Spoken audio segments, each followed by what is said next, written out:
পরকীয়া প্রেমের পেছনে দায়ী আমার মনে হয় অধিকাংশ স্ত্রীগুলো।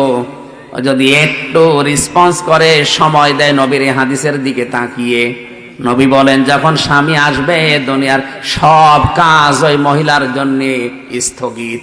যত বড় কাজ থাক সব বাদ, স্বামীকে সময় দেওয়া ওর জন্য ফরজ। ওর জন্য কি? সম্মানিত মা বোনদের জন্য কয়েক মিনিট আমি একটা হাদিস বলছি। অনেকেই মনে করেন নামাজ পড়ি, রোজা রাখি, তাহাজ্জুদ পড়ি, কালো বোরকা পড়ি, আমি নেককার মহিলা। না, আপনাকে আল্লাহ জান্নাত দেবে না। আপনাকে জান্নাত দেবে যদি 4টা গুণ আপনার ভেতরে পাওয়া যায়। 1 নম্বরে, স্বামী যখন বাইরে থেকে আসবে দুনিয়ার সব কাজ মেয়েদের জন্য তখন সব নিষিদ্ধ, সব শেষ। আপনি স্বামীকে সময় দেবেন, এটা আপনার আসল কাজ। এরকম বউ আজ বাংলাদেশে নেই, এই কারণে অনেকে পরকীয়া প্রেম করে। যদি আপনার কাছে রাগ মনে হচ্ছে, খারাপ মনে হচ্ছে, এটাই বাস্তব। পরকীয়া প্রেমের পেছনে দায়ী আমার মনে হয় অধিকাংশ স্ত্রীগুলো। যদি একটু রেসপন্স করে, সময় দেয় নবীর এই হাদিসের দিকে তাকিয়ে, নবী বলেন যখন স্বামী আসবে দুনিয়ার সব কাজ ওই মহিলার জন্য স্থগিত। যত বড় কাজ থাক সব বাদ, স্বামীকে সময় দেওয়া ওর জন্য ফরজ। ওর জন্য কি? স্বামী এসেছে 8 ঘন্টা ডিউটি করে, ও সময় দেওয়া দূরের কথা, ও হাঁসের খাবার দিয়ে নিয়ে ব্যস্ত। তোর হাঁসই বড় হয়ে গেল, ওই হাঁসের গলা টিপে মেরে ফেলা দরকার। দ্বিতীয় নম্বরে, যে স্বামী যেটা পছন্দ করে ওটা যদি জায়েজ হয়, আপনার জীবন থাকতে ওইটা পছন্দ করা লাগবে। স্বামী যদি পছন্দ করে যে আপনি হাতা কাটা ব্লাউজ গায়ে দিয়ে স্বামীর সামনে থাকেন, কোনো অসুবিধা নেই। স্বামী যদি পছন্দ করে আপনি চুল ছেড়ে দিয়ে স্বামীর সামনে থাকেন, কোনো অসুবিধা নেই। আর যতগুলো চুল আপনার স্বামী দেখবে অতগুলো সওয়াব হবে। স্বামীর চুল না দেখিয়ে উনি মেলায় যাচ্ছে চুল দেখাতে। যত পুরুষ মানুষ আপনার চুল দেখবে, আল্লাহর কসম প্রতিটি চুল কিয়ামতে সাপ হয়ে আপনাকে কামড় দেবে। কোন স্বামী যদি তার স্ত্রীর মাথার উপরে হাত রাখে, যতগুলো হাত চুলের নিচে পড়বে, যত চুলের নিচে হাত পড়বে অতগুলো সওয়াব ওই মহিলা ওই স্বামীর নামে আল্লাহ লিখে দেবে। কোন স্বামী যদি স্ত্রীর হাত চেপে ধরে মহব্বতে হাসি দিয়ে, যতগুলো গোনা ওই দিনে হয়েছে সগীরা সব আল্লাহ হাতের মাঝখান দিয়ে ঝরিয়ে দেয়। আমরা হাতও ধরি নিজের বর বাদ দিয়ে অন্যেরটা। স্বামী আমার এখানে, আমি যারা আছে এখানে যত স্বামী বসে আছে, প্রত্যেকটা স্বামী পছন্দ করে এটা যে বিয়ের পরে যেন আমার মা বাবা আমার সাথে থাকে। কথা বলা লাগবে। কিন্তু আজ 100টার 98টা বউ এটা চাই না। কথা বলুন।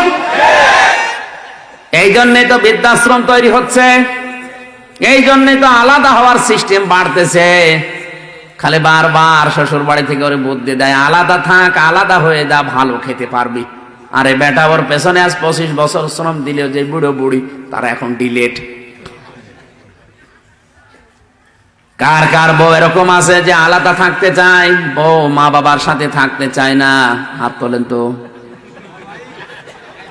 ও, এই এলাকায় এই ওয়াজ করা ঠিক হয়, এই জেলায় নেই। আলহামদুলিল্লাহ, আমি হাদিস বলা বন্ধ করে দিলাম, আমার দরকার নেই। আমি অন্য হাদিস বলছি নাকি? সত্যি কি এরকম এলাকায় গাজীপুরে বৃদ্ধাশ্রম তৈরি হয়েছে কোন কারণে? আপনারা হাত তুলছেন না কোন কারণে? হাত তোলেন, কোনো ভয় নেই, ক্যামেরা আমার দিকে, হাত তোলেন। তাও যে হাত তুলেছে, ও মুরব্বীর বউ বেশি আছে কিনা সন্দেহ। ও তো বউ বেশি থাকা সম্ভব না। 3 নম্বরে, স্বামীর সম্পদ এবং তার সন্তানকে দেখে শুনে রাখবে, ইসলামের পথে চালানোর জন্য চেষ্টা করবে। 4 নম্বরে, স্বামীর মনে দুঃখ দিয়ে কোনো কথা, কোনো বরদোয়া দেওয়া যাবে না, এটা হারাম। পৃথিবীতে ফেরাউনের মতো এত বড় ভয়ঙ্কর নাফরমান জানোয়ার স্বামী কারো কপালে? কথা বলেন না কেন? কি জানোয়ার ছিল, নিজের স্ত্রীর হাতে পেরেক লাগিয়েছে, পায়ের ভেতরে শলাকা লাগিয়েছে, কপালে পেরেক লাগিয়েছে, আর মাথার উপরে গরম তেল ঢেলে দিচ্ছে। কোরআনে কারিমে আল্লাহ একজন মহিলার নাম দিয়েছে যাকে আল্লাহ জান্নাতে একটা ঘর বানিয়ে দেবে। ইযে ক্বালাত রাব্বি বিনিলি ইনদাকা বাইতান ফিল জান্নাতি ওয়া নাজ্জিনি মিন ফিরআউনা ওয়া আমালিহি ওয়া নাজ্জিনি মিনাল কওমিজ যালিমিন। ও গাজীপুরবাসী, এটা ইউটিউবে কালকেই ছড়িয়ে যাবে, হাজার হাজার মহিলারা এটা শুনবে শিক্ষা নেওয়ার জন্যে। ফেরাউনের স্ত্রীকে আল্লাহ ঘর এমনিতে বানিয়ে দেয়নি। অত্যাচার যখন তার স্বামী লোকজন দিয়ে করাচ্ছিল, আল্লাহ পাক জান্নাত পাঠিয়ে দিলেন জিবরাইলকে দিয়ে, ধরো তুলে ধরো। হযরতে আসিয়া জান্নাত দেখার পরে খুশি হয়েছিলেন, ডাক দিয়ে বলেছে, মাবুদ ওই জান্নাতে তুমি আমার জন্য একটা ঘর বানিয়ে দাও, যে ঘরে বসে বসে সব সময় তোমারে দেখা যায়।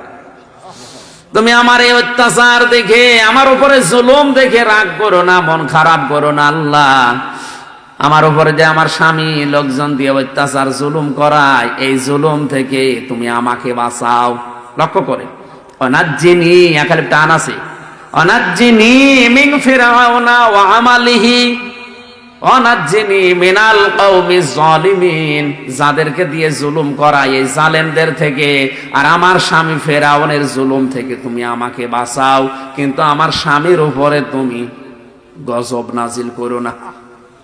এত বড় কঠিন অত্যাচারের পরেও তিনি স্বামীর জন্য বরদোয়া দেয়নি, মন খারাপ করেনি, উল্টা পাল্টা ধারণা দেয়নি। আর আপনি একটা সাবান কম হলে গালি দেন, উল্টা পাল্টা ধারণা করেন যে জীবনে তোমার সংসারে কিছু পেলাম না। আপনি মানুষ, আপনি মনে করেছেন আমি নামাজ পড়ি, রোজা রাখি, কালো বোরকা পড়ি, তাহাজ্জুদ পড়ি, আমি জান্নাত পাবো না। জান্নাত 4টা ফরজ কাজে মেয়েদের 3 নাম্বারের কাজ এটা, স্বামীর মন জয় করা লাগবে জায়েজ পন্থায়। এত বড় অত্যাচারের পরও স্বামীর নামে বরদোয়া দেয় না, অথচ আজ হাজারো মহিলা স্বামীর মনে দুঃখ দেয়। উল্টা পাল্টা কথা বলি, নামাজ পড়ছো, নামাজ আছে, নামাজ শেষ, তো সব ব্যর্থ করে দেবে আল্লাহ। আপনার দুনিয়াও ধ্বংস, আখিরাতও ধ্বংস। এই পৃথিবীতে আর একজন মহিলাকে আল্লাহ নিজে সালাম দিয়েছেন শুধু স্বামীর জন্য, ভক্তি শ্রদ্ধা থাকার কারণে। হযরতে খাদিজা, এই একটাই মহিলাকে আল্লাহ দুনিয়ায় সালাম দিয়েছে জিন্দা অবস্থায়। তার পুরা জীবনে আমি পড়ে দেখেছি, হযরতে খাদিজাকে সালাম দেওয়ার পেছনে কারণ ছিল তিনি স্বামী ভক্তা ছিলেন। কি ছিলেন?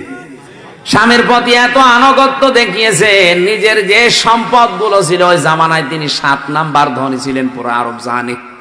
এত সম্পদ সব স্বামীর পায়ের নিচে এনে দিয়েছিলেন, যান সব আমি দিয়ে দিলাম।